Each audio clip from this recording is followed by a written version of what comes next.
Fala pessoal, tudo bem com vocês? Bora atualizar as notícias do Timão porque Pedro Raul finalmente está de saída, tá fora do Timão. Eu vou te falar também sobre uma cobrança forte que rolou no vestiário depois do empate contra a Universidade Central lá na Venezuela.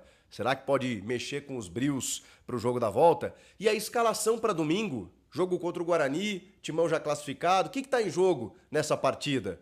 E tem alguns pendurados aí pensando no mata-mata, eu vou te detalhar tudo a partir de agora. Chega mais, eu sou o Chico Garcia, inscreva-se no canal. E vamos. Mas aconteceu, Pedro Raul está de malas prontas para jogar no Ceará. Sim, ele aceitou, faltava o ok do jogador, né? Vocês sabem que desde o ano passado o Corinthians meio que aceitou esse assédio junto ao Pedro Raul para levar o jogador, ele que não vem conquistando o seu espaço, aquela coisa toda, mas ele acabou recusando várias propostas, virou o ano, queria dar a volta por cima, queria se recuperar, começou até bem, né, marcando o gol contra o Bragantino no primeiro jogo e depois voltou a ser o mesmo Pedro Raul de sempre. O jogo contra a Portuguesa foi talvez o mais gritante, né, porque ele teve chances para se firmar mesmo como uma eventual alternativa no ataque do Corinthians, mas não consegue, né? Ele perde gols fáceis, ele tá com a confiança lá embaixo, a coisa realmente não decolou pro Pedro Raul no Corinthians. Cara, os números dele são impressionantes. São 33 jogos e apenas 3 gols marcados. Claro que nesses 33 jogos, né, se ele foi titular uma ou outra vez, né, a maioria entrando no decorrer das partidas, mas ele não se ajudava realmente, né? Então a comissão técnica entendeu que se viesse uma proposta interessante, poderia abrir espaço para outros jogadores. E também abrir um pouco de espaço na folha. A questão é que, obviamente, o Ceará não vai pagar o salário do Pedro Raul na sua totalidade. Mas vamos lá, eu não tenho informações aqui sobre qual é essa fatia. Mesmo que o Corinthians pague, sei lá, 500 mil e o Ceará outros 300 mil, que não é algo tão baixo assim para a equipe do Ceará, né? De certa forma, o Corinthians estará economizando 300 mil reais mês. Estou fazendo uma conjectura aqui, né? Eu não sei se é exatamente isso, mas mesmo que seja 200 mil, 300 mil de economia, calcula isso ao final de um ano, né? Você tem 3 milhões de reais, 2 milhões de reais que você pode economizar. Então, assim, é um negócio que você, nesse momento, troca prejuízos. Ninguém vai pagar o salário integral do Pedro Raul. Ninguém vai querer comprar o Pedro Raul pelo valor que o Corinthians adquiriu, 5 milhões de dólares. Ainda mais com o câmbio que está hoje, né? Se torna em real muito mais do que o Corinthians pagou na época, que na época gerava entre 25 milhões de reais, hoje está um pouco mais até, né? O 20 e poucos, né? 20 e poucos milhões de reais agora está mais do que 25 milhões. Então, ninguém vai pagar isso pelo Pedro Raul. Então você tem que trocar prejuízo, né? Beleza, libera o cara, abre espaço na folha, abre espaço para outros jogadores e realmente estava muito sem clima o Pedro Raul para continuar aqui no Corinthians. Está indo para o Ceará, realizou o último treinamento nessa sexta-feira, já é esperado lá nesse fim de semana, não joga mais com a camisa do Corinthians, pelo menos nessa temporada, né? Um empréstimo até o final do ano. Ele foi inscrito no Paulista, foi inscrito na Libertadores, mas não vai ser utilizado. Pode fazer trocas, né, na sequência aí, especialmente na Libertadores aí, na fase de grupos. Para a próxima fase eliminatória, o Corinthians passando também não pode ainda, só na fase de grupos. Vamos lá, vamos falar sobre uma entrevista que o Mateuzinho deu para rapaziada do Podpah. Pô, recebi lá ó, o Igão e o Mítico no podcast que eu tenho com o Denilson Show, que papo da hora. Que papo bacana, fiquei mais fã ainda dos moleques, né? Gente boa, história de vida muito legal, quem quiser conferir lá. E eles têm uma proximidade muito grande, né, com os jogadores do Corinthians, volta e meia estão lá nos estúdios do Podpah para resenhar, e o Mateuzinho teve por lá. E o Mateuzinho foi questionado sobre esse jogo horroroso, modorrento, né, que o Corinthians acabou protagonizando na Venezuela contra a UCV, né, a Universidade Central da Venezuela. E ele disse... ele usou essa expressão, tá? Que os jogadores quase saíram na mão no vestiário depois do jogo.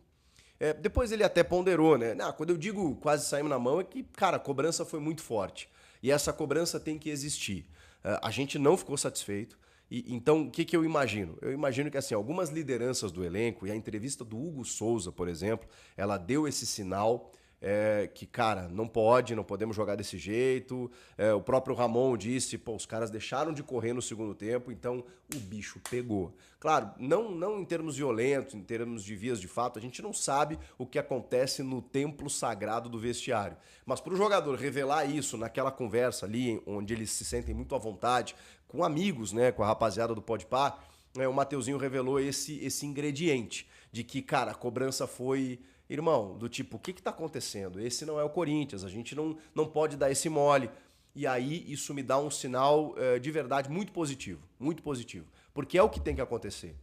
Não adianta o Chico Garcia aqui ficar berrando que a postura foi inaceitável. A principal organizada do clube emitiu uma nota dizendo que aquela postura não foi de Corinthians. O torcedor na rede social se manifestar dessa maneira. Não pode apenas ficar nisso. Os caras têm que ter esse entendimento. O que me preocuparia seria se os caras chegassem a público e dissessem: não, gente, a gente jogou bem, a bola não entrou. Não, a gente buscou o resultado. Não, aí seria uma desconexão com a realidade, não é o caso. Eles entenderam onde estava o problema. Não só eles, o Ramon Dias também parece que entendeu muito e cabe a ele, ao Emiliano, aquela conversa, aquele papo reto. Eles já têm um tempinho de trabalho para ter essa relação direta com os jogadores que compraram a ideia dos caras no ano passado e que tem que comprar esse ano também. Então, esse relato do Mateuzinho, ele me indica que o Corinthians não vai sossegar enquanto não esmagar o adversário na quarta-feira. É o mínimo que eu espero, gente. Olha, é de 4 para cima, é o mínimo que eu espero. Contra um time inqualificável como é da Universidade Central, você não pode deixar a brecha. Você tem que atropelar, esmagar, empurrar, não tem jeito. Só que o Corinthians tem uma maratona a partir de agora, né? Porque joga domingo contra o Guarani, última rodada do Paulista, o Corinthians já classificado. Ainda está em jogo a liderança geral, porque o São Bernardo pode chegar aos mesmos 26 pontos do Corinthians. E se o Corinthians perder, ele iguala em pontos. Eles terão o mesmo número de vitórias e aí a diferença vai estar no saldo. O Corinthians tem 2 a mais de saldo do que o São Bernardo. Só que, vamos lá, né? Esse saldo, ele se altera quando o São Bernardo faz um gol e o Corinthians toma um. Então, se o Corinthians perder, que é o que vai acontecer a igualdade de pontos, né? Se o Corinthians perder por um placar simples de 1-0, de 2-1, por exemplo, ele vai diminuir 1 no saldo. Se o São Bernardo vencer o seu jogo, que é o São Paulo no caso, por uma vitória simples de 1-0, de 2-1, esse saldo se iguala. Esse 2 de saldo, ele perde um aqui e perde outro aqui. Né? Perde um aqui, pum! Fica 5-5 no caso. Na verdade, fica... Eu sou ruim de matemática, tá, gente? Mas esse saldo de 2 diminui na medida em que ele toma um gol e o São Bernardo faz outro, tá? Acho que é 6-6. Eu sou péssimo na conta. Meio Casagrande agora. Mas vocês entenderam, né? Aí vai para número de gols marcados. E número de gols marcados, por conta da vitória, né, nessa hipótese aqui, ela só aconteceria com a vitória do São Bernardo, ele ultrapassaria o Corinthians em número de gols marcados. Teoricamente, né? Senão a gente vai né, empurrando os critérios. Mas assim, tudo isso será resolvido se o Corinthians vencer o Guarani nessa última partida, nessa última rodada, porque aí nada do que o São Bernardo fizer vai fazer com que o São Bernardo alcance o Corinthians. E aí o Corinthians garante, com o empate já garante, né? Com o empate já garante a primeira colocação geral. E aí vai decidir na Neoquímica Arena até o final da competição, numa eventual final contra o próprio São Bernardo, o Corinthians decide em casa. Contra qualquer equipe, decide em casa. Por isso que é muito importante.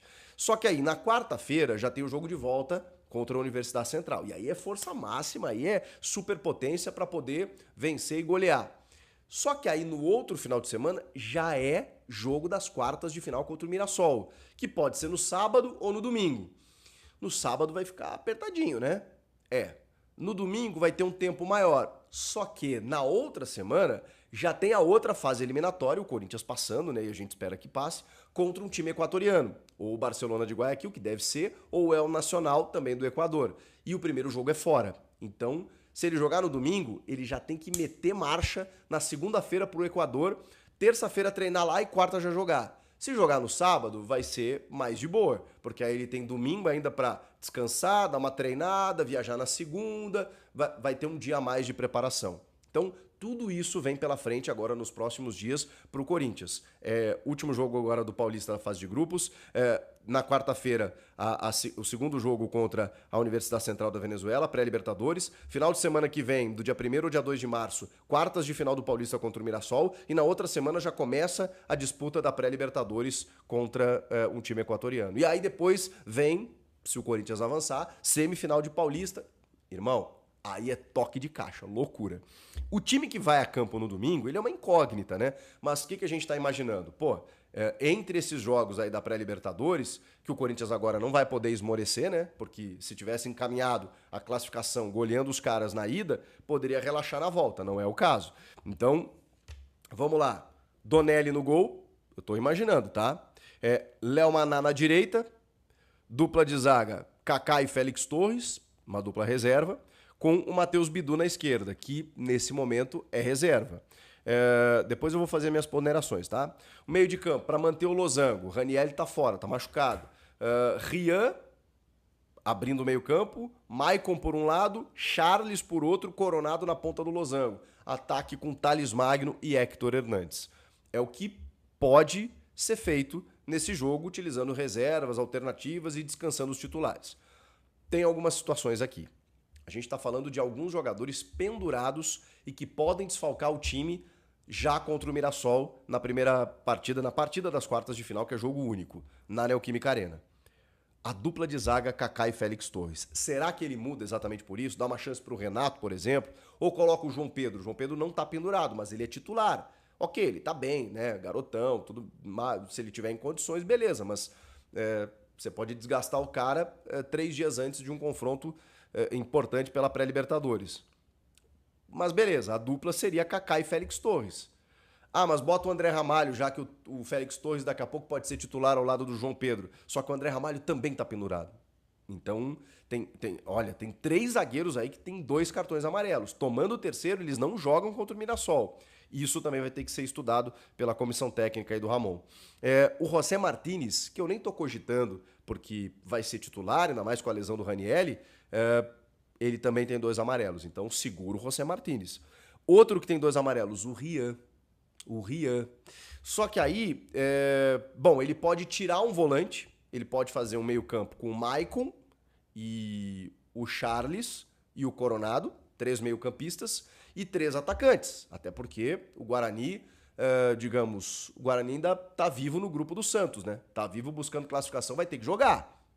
E aí o Ramon pode fazer um time com o Héctor, o Thales e o Romero, botando mais um atacante, botando apenas 3 volantes, mudando o sistema tático.